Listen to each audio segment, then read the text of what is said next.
परवरदिगार इन मुफसिद लोगों के मुकाबले में मुझे नुसरत इनायत फरमा। और जब हमारे फरिश्ते इब्राहिम के पास खुशी की खबर लेकर आए तो कहने लगे कि हम इस बस्ती के लोगों को हलाक कर देने वाले हैं कि यहाँ के रहने वाले नाफरमान हैं। इब्राहिम ने कहा कि इसमें तो लूत भी हैं। वो कहने लगे कि जो लोग यहाँ रहते हैं हमें सब मालूम है, हम उनको और उनके घर वालों को बचा लेंगे बजुज उनकी बीवी के कि वो पीछे रहने वालों में होगी। और जब हमारे फरिश्ते लूत के पास आए तो वो उनकी वजह से नाखुश और तंग दिल हुए। फरिश्तों ने कहा, कुछ खौफ न कीजिए और न रंज कीजिए, हम आपको और आपके घर वालों को बचा लेंगे मगर आपकी बीवी के पीछे रहने वालों में होगी। हम इस बस्ती के रहने वालों पर इस सबब से कि ये बदकिरदारी करते रहे हैं आसमान से अजाब नाजिल करने वाले हैं। और हमने समझने वाले लोगों के लिए इस बस्ती की एक खुली निशानी छोड़ दी। और मदियन की तरफ उनके भाई शुएब को भेजा तो उन्होंने कहा, ए कौम, अल्लाह की इबादत करो और रोज आखिर के आने की उम्मीद रखो और मुल्क में फसाद न मचाओ। मगर उन्होंने उनको झूठा समझा, सो उनको जलजले के अजाब ने आ पकड़ा और वो अपने घरों में औंधे पड़े रह गए। और आद और समूद को भी हमने हलाक कर दिया, चुनाचे उनके वीरान घर तुम्हारी आंखों के सामने हैं।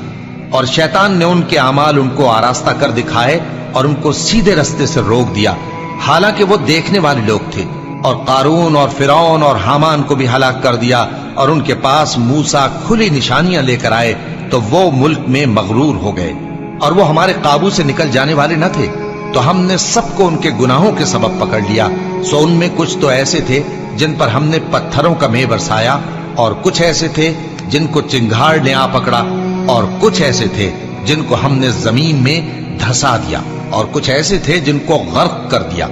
और अल्लाह ऐसा न था कि उन पर जुल्म करता, लेकिन वही अपने आप पर जुल्म करते थे। जिन लोगों ने अल्लाह के सिवा औरों को कारसाज बना रखा है उनकी मिसाल मकड़ी की सी है कि वो भी एक तरह का घर बनाती है, और कुछ शक नहीं कि तमाम घरों से कमजोर मकड़ी का घर है। काश ये इस बात को जानते। ये जिस चीज को अल्लाह के सिवा पुकारते हैं, खा वो कुछ ही हो, अल्लाह उसे जानता है और वो गालिब है, हिकमत वाला है। और ये मिसालें हम लोगों के समझाने के लिए बयान करते हैं, और इसे तो अहले दानिश ही समझते हैं। अल्लाह ने आसमानों और जमीन को हिकमत के साथ पैदा किया है, कुछ शक नहीं कि ईमान वालों के लिए इसमें निशानी है। ए नबी, ये किताब जो तुम्हारी तरफ वही की गई है इसको पढ़ा करो और नमाज के पाबंद रहो। कुछ शक नहीं कि नमाज बेहयाई और बुरी बातों से रोकती है, और अल्लाह का जिक्र सबसे बड़ा है, और जो कुछ तुम करते हो अल्लाह उसे जानता है।